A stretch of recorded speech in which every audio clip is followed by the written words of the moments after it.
तो करती हूँ अल्लाह ताला के नाम से जो बड़ा मेहरबान और निहायत रहम करने वाला है। ख़वातीन व हज़रात, आइए सैर को चलते हैं पंजाब के उस इलाके की जिसे रांझे दर्द सिंह बेदी ने सजाया है और जहाँ हमें एक औरत रानो का किरदार अपनी तमाम तर नफसानी परेशानियों आलाइम व मसाइब के साथ नज़र आता है। अब बारी है किताब के चौथे हिस्से की। समाअत फरमाइए मुसन्निफ़ की कहानी मेरी ज़बानी। चुन्नू ने पूरनदई से बात की। पूरनदई ने अपने शौहर ज्ञानचंद से, जो गांव का सरपंच था और इस वक्त कोटले की मुतनाज़ा फ़ी ज़मीन के टीले पट्टे खुदवा कर नीचे ज़मीन पर मिट्टी डलवाते हुए रास्ता हमवार कर रहा था। उसने जोरों से मंगल के घर की हालत सुनी तो बोला, हाँ हाँ ठीक है, रानी बेचारी और कहाँ जाएगी, क्या करेगी। और फिर कुछ सोचते हुए बोल उठा, मगर मंगल तो रानी से बहुत छोटा है। तो क्या हुआ? पूरू बोली, उसे कौन सी हीर मिल जाएगी, घर में खाने को नहीं, बदन पर कपड़ा नहीं, दोनों का काम हो जाएगा, दोनों सुखी हो जाएंगे। और फिर गांव के सरपंच को डराने के लिए वो कुछ और भी अपने शौहर के करीब चली आई और कहने लगी, तुमने सुना सलामते से उसका?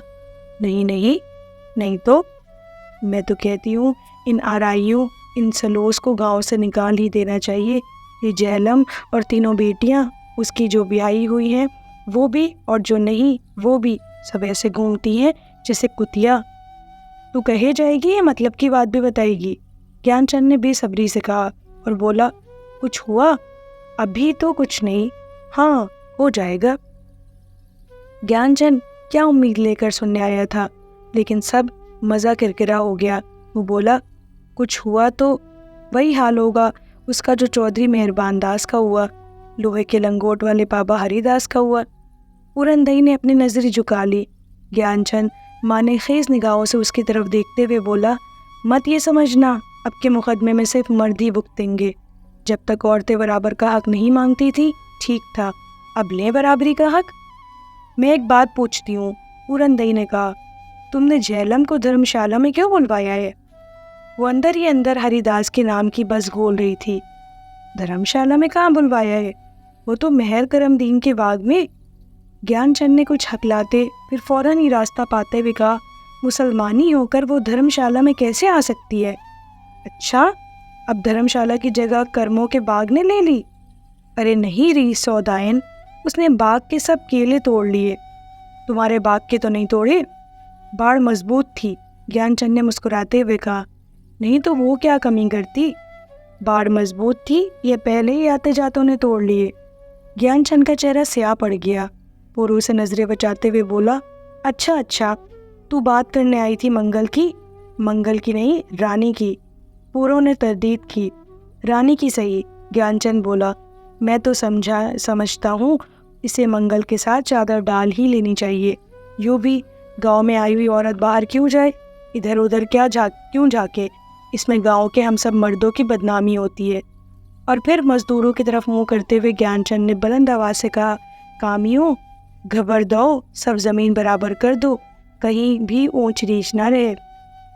और तनावर जवान कसवी और कदालों से काम में लग गए। उनके जिस्मों पर तेल लगे कसे हुए पट्टे दूर दूर तक हवा में जलोतियाँ मारने, रोशनी में चमकने लगे। और ज्ञानचंद सोचने लगा, हमारे देश पंजाब में जहाँ औरतों की कमी है, क्यों मर्दों से उनका हक छीना जाए, क्यों एक औरत को बेकार जलने सड़ने दिया जाए।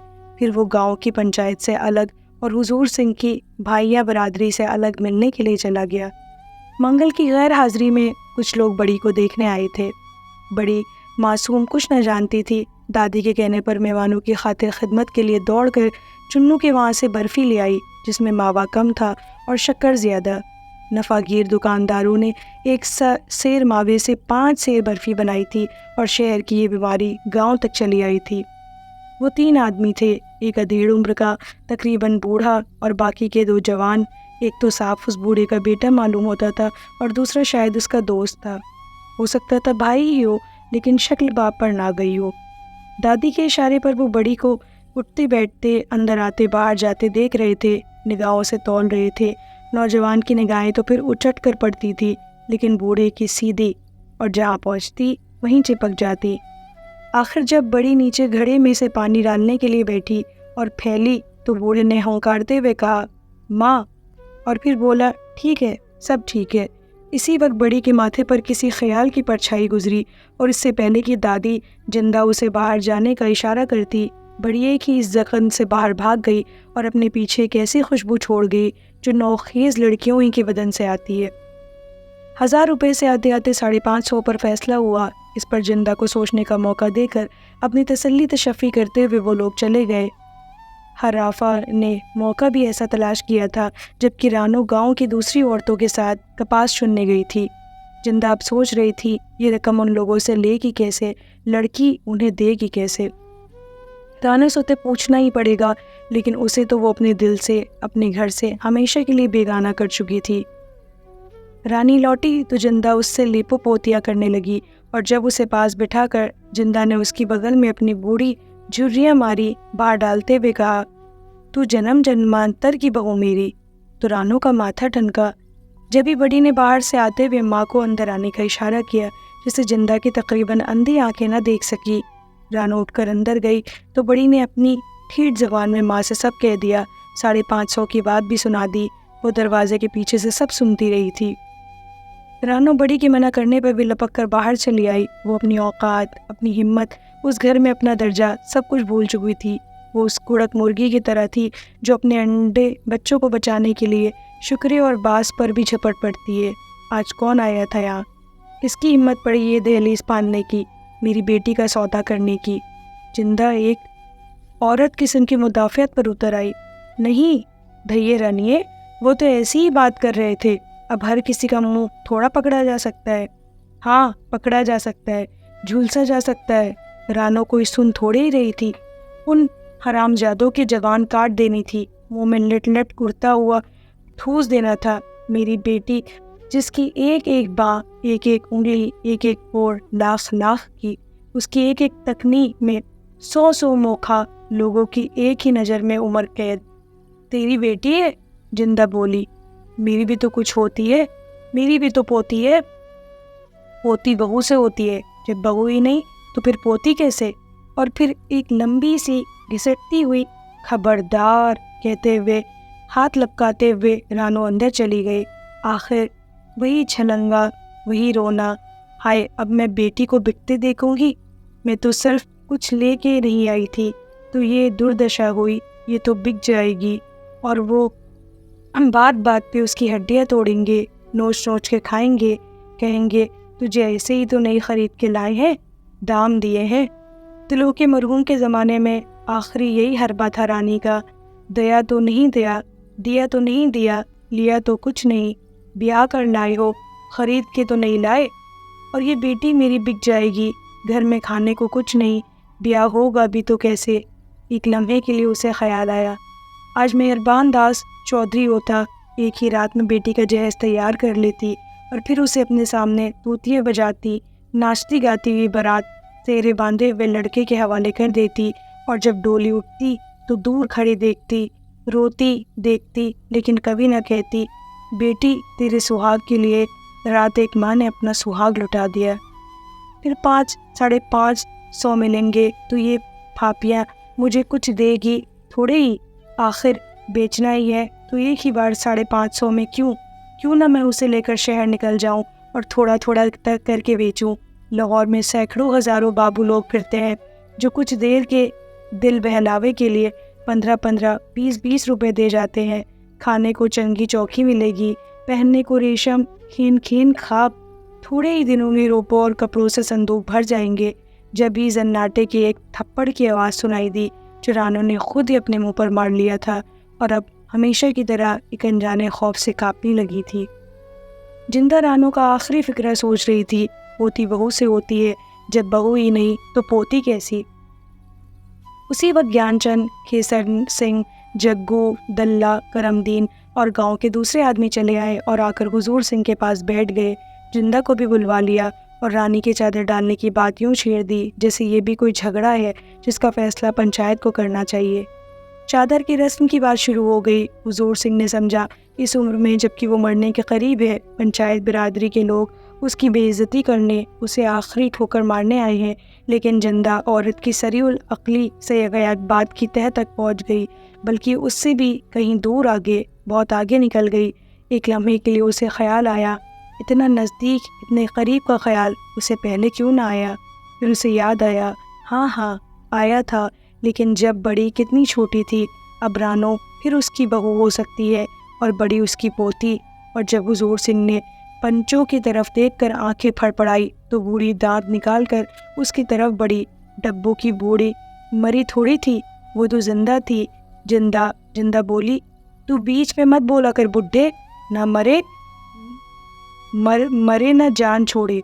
जानता भी है क्या क्या इंसाफ हो रहे हैं इस दुनिया में, कि इस जन्म का अंधा तो अगले जन्म का भी अंधा।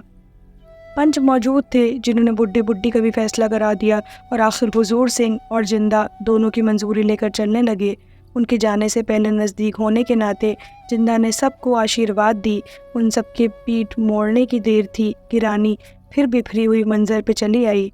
तू तो बड़ी के ब्याह की बात करने जा रही थी, फापिया, बीच में मेरा मुर्दा क्यों निकाल बैठी।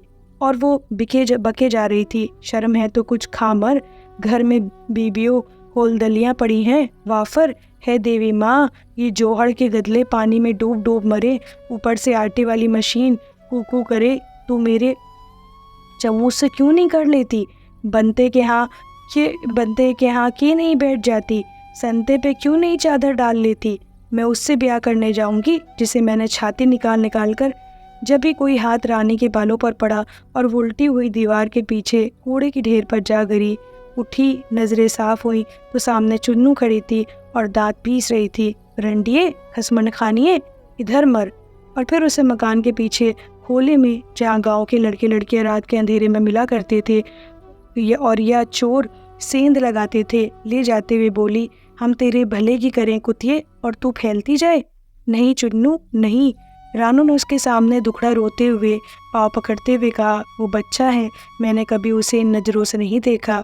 चुन्नू बोली, देख, तुझे इस दुनिया में रहना है कि नहीं रहना, इस पेट का नरक भरना है कि नहीं भरना, इस अपनी शर्म को ढांपना है कि नहीं ढांपना।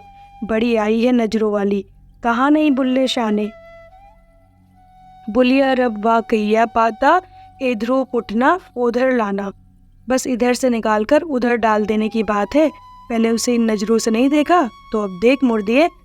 रानो अपने तसव्वुर में मंगल को देख रही थी। चुन्नू बोलती चली गई, सोच तुम हुई, 2 शादियां यहाँ किस माँ जाए क्यों मिलती हैं करने को, जिसके साथ हो गई सो हो गई, बीच में 2-4 हो जाते हैं, लेकिन वो कोई अच्छी बात है। हर वक्त डर से जान निकली रहे। हाँ, मर्दों की बात अलग है, ये दुनिया उनकी, कोई पूछता भी नहीं। कोई जो बाहर से आकर तेरे मंगल से करेगी तो क्यों ना करे, तू क्यों ना करे, सलामती की सुनी है ना तूने। खैर, वो सब बातें छोड़, तुझे अपनी बेटी का ब्याह भी करना है कि नहीं करना। रानो फिर चौंक गई, अपना ब्याह कि बेटी का? अपना। वो बच्चों की तरह नाना की जिद करते चली गई और घर पहुंचकर दिन भर बैठी सोचती रही। जब ये एक और ही आग उसमें लपक आई जिसका ताल्लुक बड़ी से था, न छोटे 2 बच्चों से और न चम्मू से। कोई और ही नापैद बच्चे उसके पेट में मचलने लगे थे। शाम के करीब पोरो आई तो रानो बीमार पड़ी थी। एक पट्टी सी सर के गिर्द कसकर बांध रखी थी। बड़ी चुन्नो मौसी के यहाँ से जाकर आटे की चूड़िया सी बनवा कर ले आई थी और रानो ने उन्हें अपनी गनपटियों पर चिपका रखा था और वो चिड़िया दाना दाना करके रानो की सारी गर्मियाँ चुन रही थी। पूरन दई ने थोड़ी मिजाज पुरसी की और फिर मुस्कुराते हुए कहा, क्यों नहीं, कैसा बुखार है? और रानो मुँह मोड़कर मुस्कुरा दी। इस पर पूरी कायनात एक मखदूश से तरीके पर खिल उठी। पूरों हंसी, बड़ी कुछ न जानते हुए भी हंसी कि उसका इस इक्का दुक्का मौके से फ़ायदा उठाकर खिलखिला उठी। न मालूम कब और कैसे संतों, महात्माओं, राधे कृष्ण और शिव पार्वती की तस्वीर अपने आप चौखटों में जा टिकी थी और उन देवों देवताओं के चेहरों पर दुनिया भर की मोहब्बत का नक्श दवाम हो गया था। बड़ी की खिल्ली से बकाइन पे आए हुए तोते चहचहाते हुए उड़ गए। मंदिर के सुनहरी कलसों पर सूरज ने अपना आखिरी गुलाल खंड दिया और घंटियां बजने लगी। एकदम कहीं से मंगल आकर दरवाजे में खड़ा हो गया। वो खुश था, बहुत खुश। आज उसने 7 रुपए कमाए थे जो उसने मामूल की तरह आते ही रानो के हाथ में थमा दिए और पूरनदई बोल उठी, ले ये पहली कमाई, वो कमाए तो खा। और रानी ने घबराकर पैसे हाथ से छोड़ दिए। नोट भंडारे की तरफ उड़ने लगे और सिक्के कच्चे फर्श पर गिरकर कोने खिदर तलाश करने लगे। मंगल ने हैरान होते हुए कहा, हंस क्यों रही हो चाची? चाची बोली, ये तू अपनी से पूछ। और फिर उसे घबराई हुई रानी के पास अकेले में छोड़कर बड़ी को बाहर घसीटती हुई पूरन दई चल दी। मंगल पीछे बेवकूफ़ों की एक मखसूस पुरखुलूस हंसी हंसा और कहने लगा, कोटले की सब औरतें इस काबिल हैं कि। रानू ने बीच ही में बात काट दी, मर्द कम है। मंगल कुछ न समझा। दोनों अपने अपने जान और उसकी खंडियों में फंसे हुए थे। मंगल ने अपनी ट्रंकी में से कुर्ती उठाई जो कभी भले ज़माने में उसने पेशावर से मंगवाई थी, जिसके गुच्छे बरादन का कशीदा था और लो काट के फूल से बने थे। उसे हाथ में लेकर लहराता हुआ वो बाहर निकलने लगा, कहते हुए, कम से कम मर्दों की बात समझ में तो आती है। मर्दों को समझ में आती है, रानो बोली, और औरतों को। और फिर उसने आंखें मटकाई। जो फन उसे लाखों करोड़ों सदियों से आता था। मंगल ने जी जी में सोचा, रानी ठीक कहती है। क्या उसे मालूम था आज ढारे के घप अंधियारे में जहाँ चौधरी के मकान का मलबा पड़ा है, शतीर के पीछे मैं और सलामते एक नई ही इमारत की नींव रख रहे होंगे। उसने दरवाजे में से मुड़कर रानी से कहा, ये तो आज के मर्द औरत का झगड़ा ले बैठी है। वही तो झगड़ा है सारा। कर खेतरा की लड़ाई है, कुरुक्षेत्र की लड़ाई है, उससे भी पुरानी, रानी ने जवाब दिया और पास आते हुए बोली, जिसमें जीतता हुआ भी हारा और हारा हुआ भी हारा। मंगल रुक गया और रानी की बात का कोई गहरा मतलब समझने की कोशिश करने लगा। दोनों एक दूसरे के बारे में कुछ न जानते थे, लेकिन वो समा था जब कोई भी बात करो तो मतलब बन जाता है और कभी कुछ भी कहो मतलब नहीं बनता। इस वक्त मतलब था या नहीं, इसके लिए दिमाग चाहिए था या वक्त, और दोनों के पास ये दोनों चीज़ें न थी। रानो 33-34 बरस की भरपूर औरत थी जिसमें निसाइयत अंगड़ाई लेकर जागी थी। उसमें नौ उम्र नौखेज़ लड़की जैसी रौनक तो न हो सकती थी, अलबत्ता औरत पने का पूरा गुरूर था जो बरसों सदियों से हालात के रद्दे दर रद्दे के नीचे दब कर रह गया था और इस वक्त उबल कर उछल कर निकलता जब ऊपर की सतहें कमज़ोर होकर रास्ता छोड़ देती। बखिलाफ उसके मंगल 24-25 बरस का जवान घबरू शुरू ही से दरिया और आखिर दरिया जो मंबा का मोहताज था, न दहाने का और न किनारों का। बाहर आकर रानू ने यूं ही बर्तन टकराने शुरू कर दिए। जो वो चाहती थी वही हुआ। मंगल सलामते के पास जाने से रह गया। माँ जिंदा ने बेटे को आवाज़ दी और जब वो पास आया तो उसे बिठाकर बातें करने लगी। रानी मसलियतन सटक गई। बड़ी को और जुड़वा बच्चों को खेलने के लिए बाहर भेज दिया गया। रानी जाकर दरवाजे के पीछे खड़ी हो गई, जो हमारी दुनिया के अक्सर औरतों की जगह है। जिंदा ने अभी बात चलाई थी कि मंगल समझ गया। पगड़ी में से उसके बाल जैसे अपने आप बाहर आने लगे और वो उन्हें एक हाथ से उठा दूसरे हाथ की उंगली से अंदर करने की कोशिश करने लगा। दिए की मटमैली रोशनी में उसका चेहरा खून के एकाएकी दौरे से लाल होता हुआ दिखाई देने लगा। रानी ने किवाड़ के पीछे छुपकर दीवार का सहारा लेते हुए दिल पर हाथ रख दिया।